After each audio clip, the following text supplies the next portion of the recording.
मित्रांनो, लग्नानंतर होईलच प्रेम या मालिकेच्या 9 जानेवारीच्या भागामध्ये आपण खूप सुंदर असा ट्विस्ट बघणार आहोत. काव्या पार्थसाठी सुंदर अशी तयार होते आणि म्हणते की ही मांजर आता ह्या बोक्याला नक्कीच मिळवणार आहे आणि त्यासाठीच मी तयार झालेली आहे. तर पार्थ देशमुख, तुम्ही आता तयार राहा.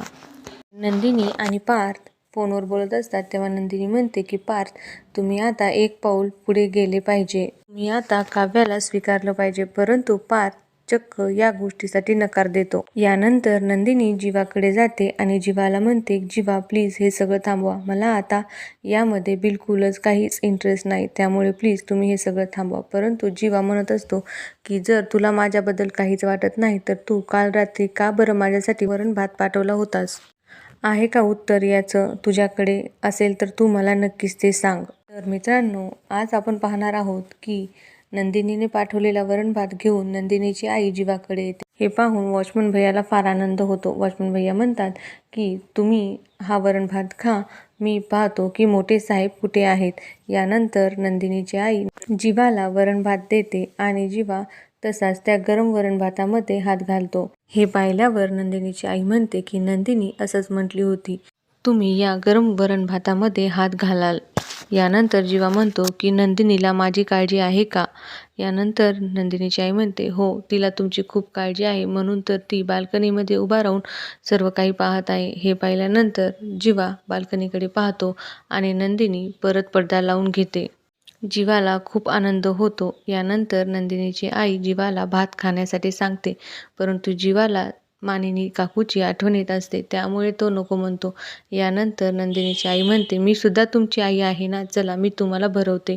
हे ऐकल्यानंतर मात्र जीवा नाही म्हणू शकत नाही आणि नंदिनीची आई जीवाला खूप प्रेमाने वरण भात भरवत असते. हे पाहून नंदिनीला मात्र खूप छान वाटतं. नंदिनीची आई मात्र खूप खूप प्रेमाने जीवाला भरवत असते. इकडे पार्थ आपल्या बेडरूममध्ये झोपलेला असतो. त्याला असं वाटतं की इथे काव्याच आलेली आहे आणि ती आपल्याशी बोलत आहे. परंतु काव्या मात्र आपल्या बोक्यासोबत म्हणजे सॉफ्ट सोबत तिच्या फार्म हाऊसमध्ये थांबलेली असते. ती बोक्याला म्हणते की बोक्या, आता आपण दोघे नेहमी सोबत असणार. काव्या रूमचे टेम्परेचर जितके पार्थ देशमुखांना लागते तितकेच ठेवते. इकडे मात्र जीवाला ॲटोमध्ये झोप येत नसते. त्याला कसं झोपावं ते समजत नसतं आणि नंदिनीला सुद्धा रूममध्ये झोप येत नसते. ती विचार करत असते की हे सगळं कसं थांबणार. त्यानंतर ती बाल्कनीमध्ये येऊन पाहते की जीवाचे पाय हे ॲटोच्या बाहेर आलेले आहेत. नंदिनी म्हणते की हा माणूस मात्र हट्ट सोडणार नाही. किती त्रास होत आहे त्यांना यामध्ये झोपण्यासाठी आणि तो त्रास पाहून नंदिनीला सुद्धा बेडवर झोप येत नाही, म्हणून ती सोफ्यावर झोपते. नंदिनीची आई हे सर्व पाहते आणि म्हणते की जीवा, तुम्ही तुमच्या परीक्षेमध्ये एक पाऊल पुढे आले आहात. इकडे वसुंधरा आणि रम्या फेक अकाउंट काढून जीवाच्या व्लॉगला वाईट कमेंट देत असतात. पार्थला मात्र 16 डिसेंबरची रात्र स्वप्नामध्ये सुद्धा आठवत असते. त्याचबरोबर पार्थला त्या दिवशी काव्याने जे बोललं होतं ते सुद्धा आठवतं. यानंतर पार्थ जीवाचा व्लॉग बघत असतो आणि त्या खालचे कमेंट सुद्धा वाचत असतो.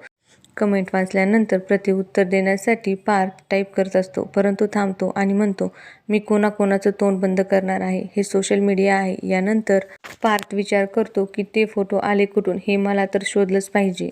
इकडे वसुंधरा आणि रम्या चेस खेळत असतात.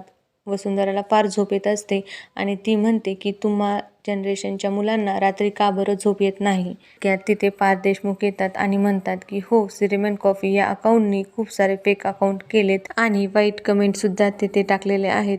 यामुळेच तुम्ही थकला असाल ना, आणि हे सर्व तुम्हीच केलं आहे याची मला 100% गॅरंटी आहे. मी या प्रकरणाच्या मुळाशी तर जाणारच आहे, परंतु तुम्ही तुमच्या तोंडाने हे सगळं कबूल करावं असं मला वाटत आहे. तुम्ही जे नंदिनीसोबत वागलात ते खूपच वाईट आहे. इतकं सगळं होऊन सुद्धा आम्ही शांत आहोत, परंतु आता मात्र मी शांत बसणार नाही.